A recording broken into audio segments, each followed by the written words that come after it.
A maior parte dos mortais queixa-se da malevolência da natureza, porque estamos destinados a um momento da eternidade.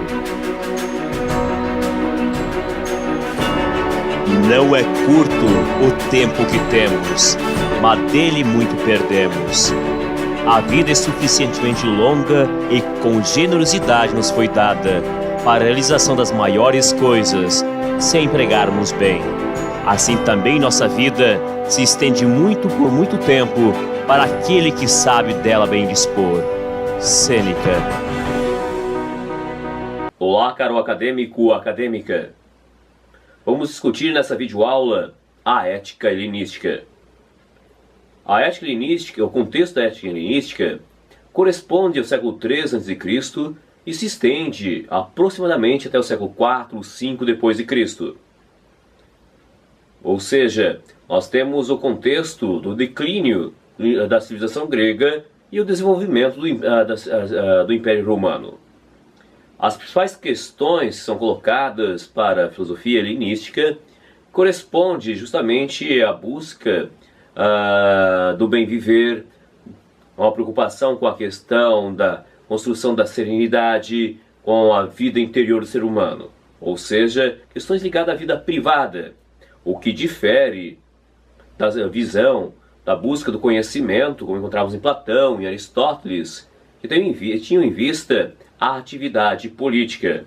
A questão ética, ela não vai estar mais ligada ao debate sobre a organização da polis, sobre a melhor forma de se organizar a cidade, mas sim estará ligada à preocupação pelo aprimoramento interior do ser humano e pela busca das normas universais, dos princípios para a conduta humana.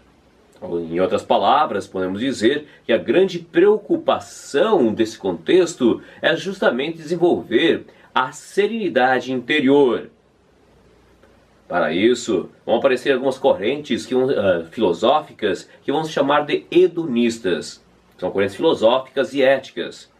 O hedonismo pode ser definido como uma corrente que coloca como principal elemento a ser buscado o prazer.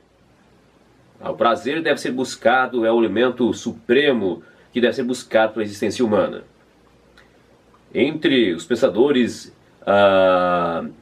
hedonistas, podemos colocar Epicuro, que fundou uma corrente filosófica chamada epicurismo. O epicurismo preconiza a busca da felicidade. Mas como seria possível a felicidade? Epicuro destacava que deveríamos, primeiro, evitar os medos, dois temores que para ele impediam o ser humano de ser feliz, estavam ligados, primeiro, à questão do medo dos deuses, pois, segundo Epicuro, não teria o porquê de temermos aos deuses. Segundo, o medo da morte, que para ele também não tem sentido de temermos a morte, pois, dado o fato de que, enquanto vivemos, ela não existe. E quando ela sobrevém, nós não existimos. E dessa forma, não tem o porquê de temermos a morte. Outra questão importante ao ver de Epicuro, que o ser humano deve buscar, para obter a felicidade, uma vida prazerosa, ter prazeres e evitar a dor. Dessa forma, deve-se buscar a felicidade de tal maneira que a alma não seja perturbada. Ou seja, não é simplesmente buscar viver todos os prazeres momentaneamente, pois para ele é necessário fazer o uso da razão e buscar os prazeres de tal maneira que possamos viver mais tempo com a sensação dele, evitando a dor. E também evitando determinadas perturbações, incomodações ao nosso espírito, à nossa alma. O que caracteriza justamente os princípios da ataraxia.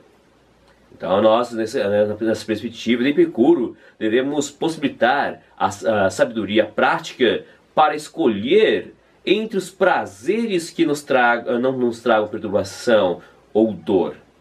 Isso torna-se um grande desafio para Epicuro. Claro que temos muito mais questões ligadas à filosofia epicurista. Essas são as linhas gerais sobre o seu pensamento ético. Outra corrente desse período é os estoicos, o estoicismo, que também tem a questão da busca da felicidade.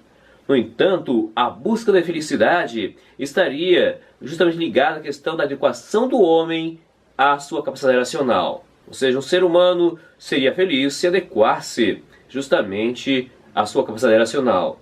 E dessa adequação da capacidade racional, nós teremos uma vida prazerosa. É muito interessante destacar alguns pensadores estoicos que estão presentes tanto no universo grego quanto nos romanos. Tem alguns romanos de destaque, como Marco Aurélio, o imperador Marco Aurélio. Temos outro, Lúcio Sêneca, que escreveu uma obra fantástica sobre a brevidade da vida. Esse pensador, nessa obra, encontramos alguns princípios que são muito interessantes. Entre eles, o fato de que, segundo ele, a vida humana jamais pode ser medida de maneira cronológica, mas deve ser medida de acordo com o modo como vivemos. O que torna-se muito interessante como conduzimos a vida. Talvez, segundo ele, alguém que tenha vivido 120 anos não tenha vivido o que outra pessoa que viveu 40, 50 anos. Porque a questão é como conduzimos a vida. E segundo ele, e mais do que isso, muitas vezes reclamamos que a vida é curta. Mas ao ver de Sêneca, a vida não é curta. Ela nos foi dada em abundância.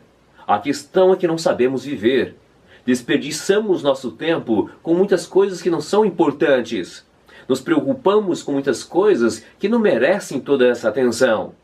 Muitas vezes nos preocupamos com a questão de ter mais propriedade, mais riquezas. Mas, no entanto, essa preocupação é desnecessária.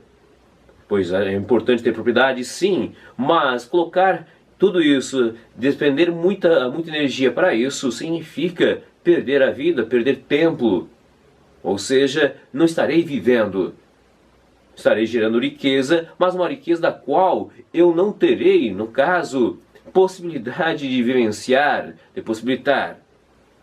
Então, o grande desafio é de saber como viver, como conduzir a vida. E jamais podemos definir a vida de maneira cronológica.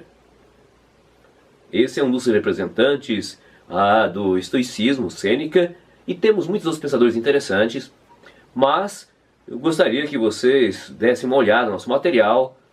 Tem uma discussão muito interessante. Vou deixar nós temos no nosso portal a obra do Lúcio Sêneca também, sobre a brevidade da vida, e desejo a vocês boas reflexões. Até uma próxima, pessoal!